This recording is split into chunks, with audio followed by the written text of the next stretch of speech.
പുതിയൊരു വീഡിയോയിലേക്ക് എല്ലാവർക്കും സ്വാഗതം. അപ്പോൾ നമുക്ക് ചൂട് ചോറിൻ്റെ ഒക്കെ കൂടെ കഴിക്കാൻ പറ്റിയുണ്ടല്ലോ തക്കാളി കൊണ്ടുള്ള ഒരു അടിപൊളി കറി നമുക്കൊന്നുണ്ടാക്കാം. ഇത് നമ്മൾ പഴയ കാലങ്ങളിലൊക്കെ അമ്മയൊക്കെ ഉണ്ടാക്കി തരുന്ന ഒരു കറിയാണ്. അതിൽ നിന്ന് കഴിക്കണമെന്ന് ഭയങ്കര ആഗ്രഹം. അപ്പോൾ നമുക്ക് ഇതെങ്ങനെ ഉണ്ടാക്കുമെന്ന് നോക്കാം. അപ്പോൾ ഇത് നമ്മൾ തക്കാളി ഈ പരുവത്തിനാണ് കട്ട് ചെയ്യേണ്ടത്. ഇതിങ്ങനെ കട്ട് ചെയ്തെടുക്കണം.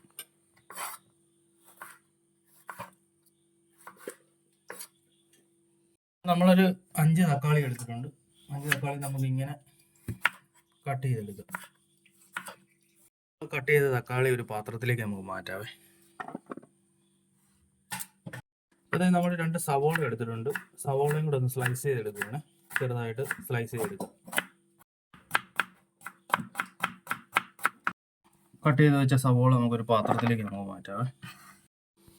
പിന്നെ നമുക്ക് വേണ്ടത് പച്ചമുളകും നമ്മൾ കാന്താരി എടുത്തിട്ടുണ്ട്. ഇത് രണ്ടും കൂടെയാണ് വേണ്ടത്. ഒരല്പം ഇഞ്ചിയും കൂടെ വേണം. അതും കൂടെ ഒന്ന് നമുക്കൊന്ന് സ്ലൈസ് ചെയ്തെടുക്കുക. അല്പം കറിവേപ്പില നമ്മൾ എടുക്കുന്നുണ്ട്. ഇപ്പൊ ഇഞ്ചി നമുക്ക് ചെറുതായിട്ട് അരിഞ്ഞെടുക്കാം. അപ്പോൾ അതേ നമ്മുടെ ഇൻഗ്രീഡിയൻസ് എല്ലാം റെഡി ആയിട്ടുണ്ട്. തക്കാളി, സവോള, ഇഞ്ചി, കറിവേപ്പില, പിന്നെ കാന്താരിയും പച്ചമുളകും കൂടാണ്. ഇത്ര സാധനം ഇട്ടാണ് നമ്മൾ ഈ അടിപൊളി കറി ഉണ്ടാക്കുന്നത്. സിമ്പിളായിട്ട് ചെയ്യാവുന്ന കറിയാണ്. അപ്പോൾ നമുക്ക് തുടങ്ങാം. അപ്പോൾ അതേ നമ്മുടെ എണ്ണ ചൂടായിട്ടുണ്ട്. നമുക്ക് ആദ്യം കടുക് ഇട്ട് കൊടുക്കാവേ. കടുക് നന്നായിട്ടൊന്ന് പൊട്ടട്ടെ.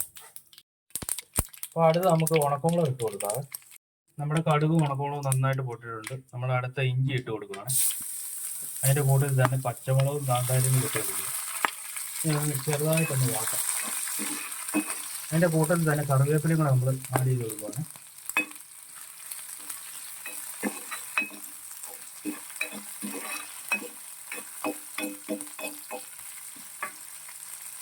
എടുത്ത് വെച്ചേക്കുന്ന സ്ലൈസ് ചെയ്ത് വെച്ചേക്കുന്ന സവോളയും കൂടെ ഒന്ന് വഴറ്റിയിട്ട് നമുക്ക് തക്കാളി ഇട്ട് കൊടുക്കാവേ.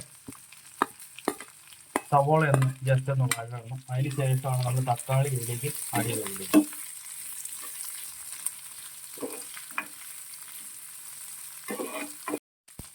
ഒരല്പം മഞ്ഞപ്പൊടി നമ്മൾ ഇട്ട് കൊടുക്കുകയാണ്. ഒരല്പം കളറിന് വേണ്ടി നമുക്കൊരല്പം മുളക് പൊടിയും കൂടി ഇട്ട് കൊടുക്കാവേ. നന്നായിട്ടൊന്ന് ഇത് പച്ച സ്മെല്ല് മാറുന്ന വരെ ഒന്ന് നമുക്ക് ഇളക്കി കൊടുക്കാം.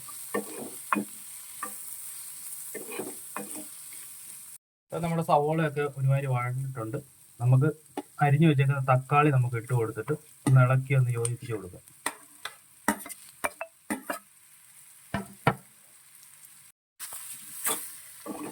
തക്കാളി ഒത്തിരി കിടന്നാൽ മുടയില്ല കേട്ടോ. എന്നാലും നമ്മുടെ അതിൻ്റെ ഒറിജിനൽ ടേസ്റ്റ് കിട്ടത്തില്ല.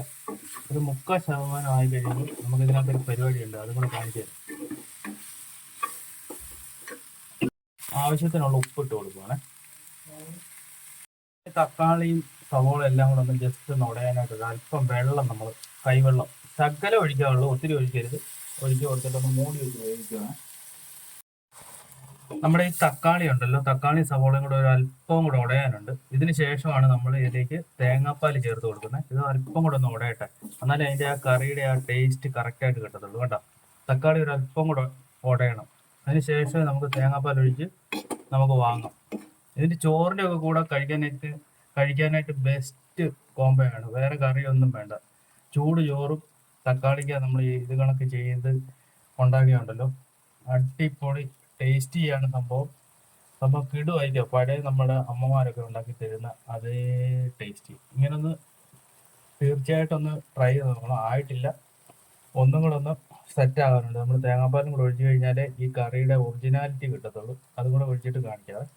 നമ്മുടെ തക്കാളി സവോളയൊക്കെ നന്നായിട്ട് വെന്തിട്ടുണ്ട്. ഇതിലേക്ക് നമ്മൾ തേങ്ങാപ്പാൽ ഇനി ആഡ് ചെയ്ത് കൊടുക്കാൻ പോണേ. തേങ്ങാപ്പാൽ ആഡ് ചെയ്യുമ്പോൾ നമ്മൾ തീ എപ്പോഴും കുറച്ച് വെച്ചിട്ട് വേണം ഒഴിക്കാനേ. നമ്മളിപ്പോൾ തീ കുറച്ച് തേങ്ങാപ്പാൽ എടുത്ത് വെച്ചിരിക്കുന്ന തേങ്ങാപ്പാൽ നമുക്ക് ഒഴിച്ചു കൊടുക്കാം. തേങ്ങാപ്പാൽ ഒഴിച്ചു കഴിഞ്ഞാൽ പിന്നെ തിളക്കരുത് കേട്ടോ. ഇപ്പം തന്നെ നമ്മുടെ കറി റെഡിയായി. സവോളയും തക്കാളിയൊക്കെ നന്നായിട്ട് വെന്തിട്ടുണ്ട്.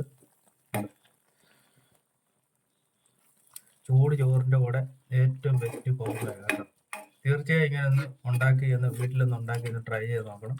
മിക്കവരും ഉണ്ടാക്കുന്നതായിരിക്കും എങ്കിലും ഒന്ന്. ഇപ്പോൾ നമ്മുടെ കറി അടിപൊളിയായിട്ട് തയ്യാറായിട്ടുണ്ട്. ചൂട് ചോറിൻ്റെ കൂടെ കഴിക്കാനായിട്ട് ഏറ്റവും ബെസ്റ്റ് സാധനമാണ്. തീർച്ചയായും ഒന്ന് ട്രൈ ചെയ്ത് നോക്കണം. നമ്മുടെ ഈ റെസിപ്പി ഇഷ്ടപ്പെട്ടാൽ ലൈക്ക് ചെയ്യുക, ഷെയർ ചെയ്യുക, സപ്പോർട്ട് ചെയ്യുക. താങ്ക്